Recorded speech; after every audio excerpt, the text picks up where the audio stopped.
Well, hey everyone, welcome back. In this video, I want to show you how to search for, edit, and save Logic's software instrument sounds. We'll be taking a look at Logic's patches, presets, and the library, and also take a look at Logic's channel EQ and a few other things. Let's say I wanted to find a decent, simple pad sound so I can create a musical bed or drone. So first thing I want to do is create some new tracks, and you've seen me press plus here to do that. I can also use Option Command S, the key command for creating a software instrument track, but I find it easier just to press plus for me. So I'm going to choose software instrument. This time select open library, number of tracks, let's say 3, and then hit create. And I'm just going to select one of these empty software instrument tracks. And for now, let's close down the track inspector, pressing I. And so over on the far left, it's opened up the Logic library, which is going to have the sounds that I can use. And I can open and close the library by pressing Y.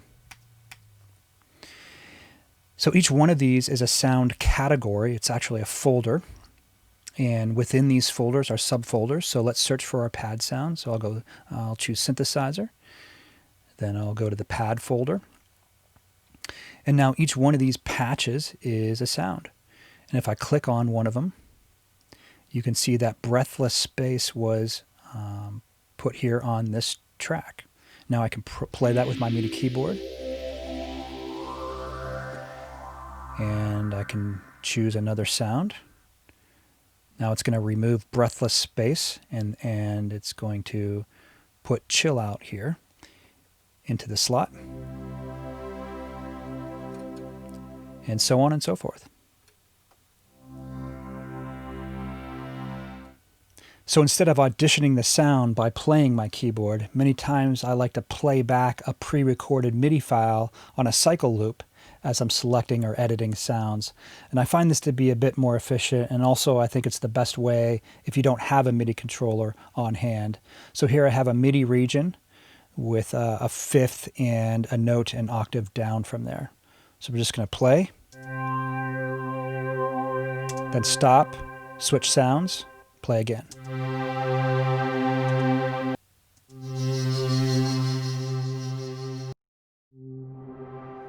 All right, so by searching around a little bit, I found 2 patches that work pretty well. I have one here. This is dynamic swell. And on my second software instrument track, I have infinity pad. And let's say I wanted to look outside that synthesizer folder to find a different sound.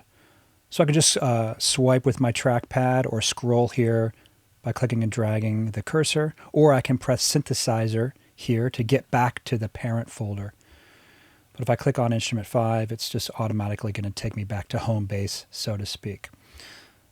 So where else could we find a pad? Let's check out cinematic and see if there's anything maybe in textures.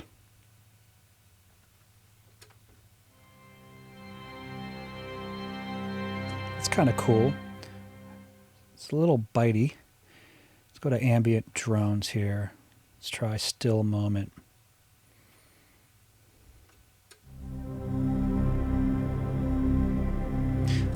That's definitely a lot warmer, and I like a lot of the texturing in there. There's a few pitches that I'm hearing outside of what I'm playing on the keyboard, but we'll keep that one on hand. Let's open up the track inspector to see what's going on under the hood. So an instrument patch saves the track's software instrument. In this case, it's the ES2. And it saves all the Insert FX plugins.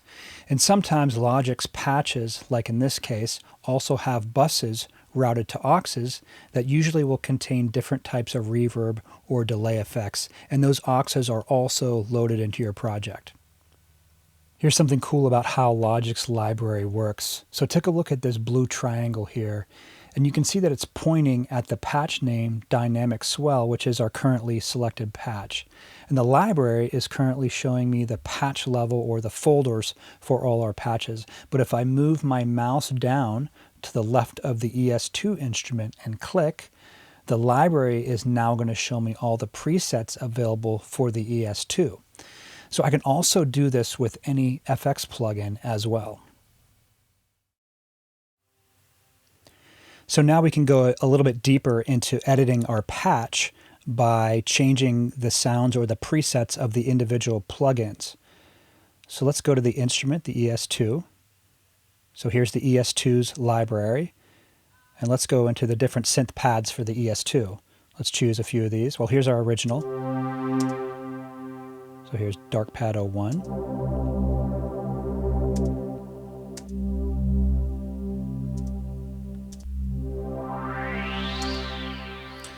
So if I ever get down a rabbit trail and I want to go back to the original, in this case, original ES2 sound that's included within Dynamic Swell, I'm just going to press revert here.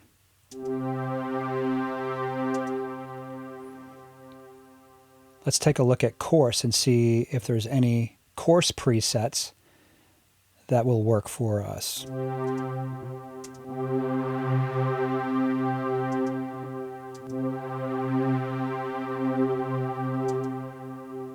Some of these are a bit more subtle, but they give a little bit of pitch shifting effect. And if I want to go back to the, if I make a lot of changes here in the plugins, and I want to go back to the original Dynamic Swell sound, I'm going to click here on the patch level and choose revert.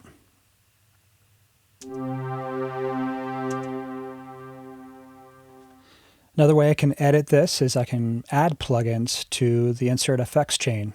So if I move my mouse here to the bottom, you can see this turn darker gray. So I can actually click in here. And let's go down to the Logic folder, Reverb. Let's choose Chromaverb. This is a cool reverb that has some cool sounds in it. So you can see over here on the left, the library opens up for the reverb. And here's another way to access the library if you want to. So the plugin window for Chromaverb has opened up. I can access the library by clicking on this drop-down menu. And this menu here is identical to this one. But for this, I'm just going to actually change some sounds within Chromaverb by altering the parameters in the plugin window. So here's the type of the type of reverb sound. It's on room. I'm going to click on that, and I'm going to choose Bloomy, which is kind of cool. It gives us a bit more dramatic effect.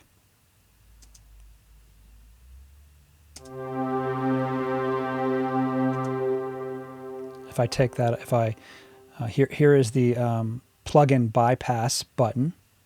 So I'm going to just bypass the plugin for a second. I'm going to put it back on.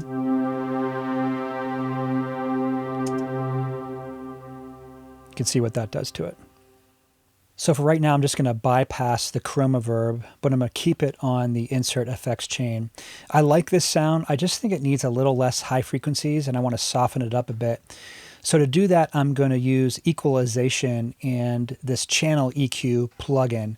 So Equalization is just a volume control for individual frequencies, and you'll probably use that more than any other effect when you're mixing.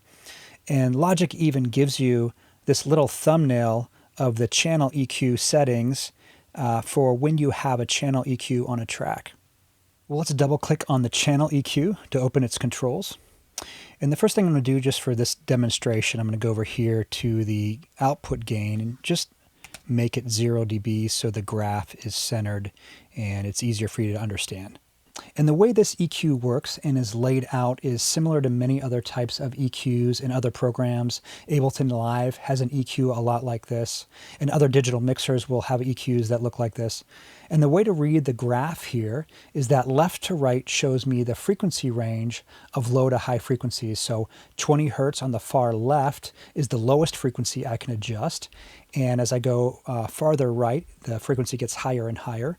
With 20 kilohertz on the far right, the highest frequency that I can adjust. And the vertical or top to bottom of the graph shows me the volume or gain that I can add to or take away from a specific frequency range.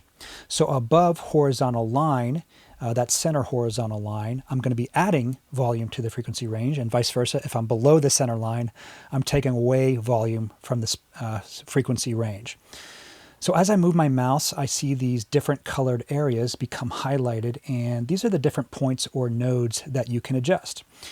So you can see that there's some slight EQ going on in this channel EQ, where the nodes are just slightly above or below center line. And if the node is directly on center line, it's not going to be making any change at all because it will be at 0 dB of change. So let's hover over this yellow one here. And just for demonstration purposes, so you can really hear the effect of the EQing, and I hope I don't hurt your ears, I'm going to grab the yellow node with my mouse pointer. And as I play back the pad sound, I'm going to drastically drag it up to boost its volume. And then I'm going to slide it to the right so you can hear the change in the frequency, in this case from low to high frequency.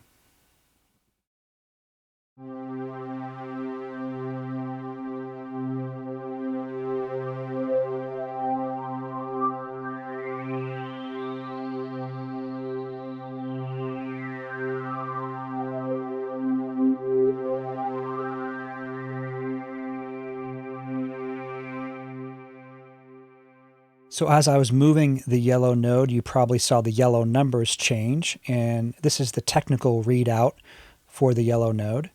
So this top number shows me the frequency, 2,250 hertz is where it's at right now, and it's adding 17 dB, decibels, of gain to that frequency. And the bottom number shows me what's called the Q range, which is basically how wide or narrow that range of frequencies is around the center frequency of 2,250 hertz. So if I actually grab here with my trackpad and drag down, it's going to widen that Q range. And conversely, when I drag up, it's going to narrow that Q range. All right, well, I have everything back to my starting point here. And let's just do what I said I was going to do, which was take away some of the high frequencies. So to do that, I'm actually just going to deactivate a bunch of these nodes that are adding high frequencies, because like I said, I want to take them away. So I don't need these on. But then I'm going to turn on this high cut by clicking this top right-hand corner node. And this one looks a little bit different. But I'm going to click and drag this purple node down and to the left. And that's going to take away some of the high frequencies. Let's play it back. And if I deactivate the channel EQ and activate it again, you'll be able to hear the difference.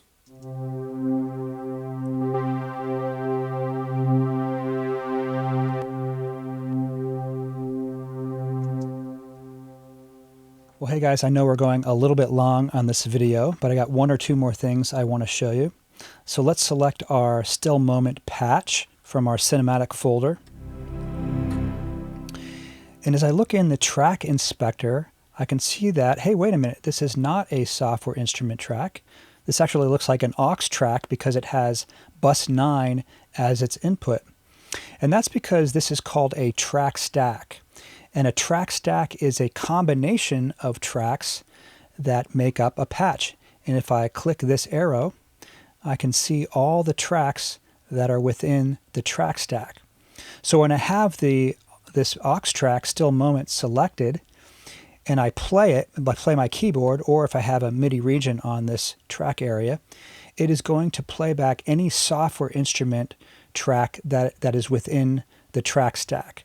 So it's basically a layered sound. I want to press X on my keyboard to open up the mixer. I think that's going to be a little better view for us since there's so many tracks involved. So I still have my still moment aux track selected. And you see there's this bar connected to it. And that's just showing me all the tracks that are within the track stack. And as I play my keyboard, you'll see the meters move. And the first four tracks in the track stack are software instrument tracks. Pad 1, Pad 2, drone, and accent. And each one of them has a software instrument on it. And each one of them is creating a separate sound, and then they're layered together.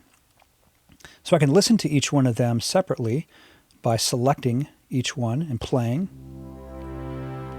There's Pad 1, Pad 2.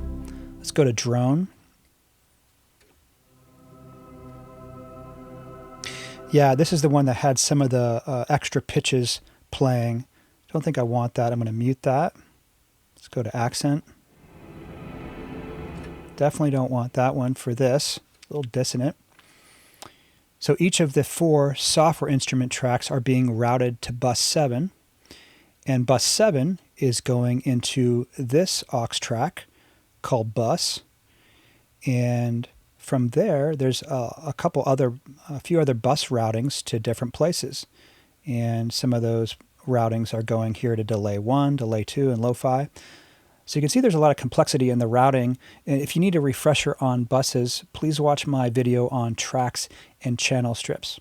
But if you look at the routing, you can see that everything finally gets to bus 9, which again is the input for our main aux track here, still moment.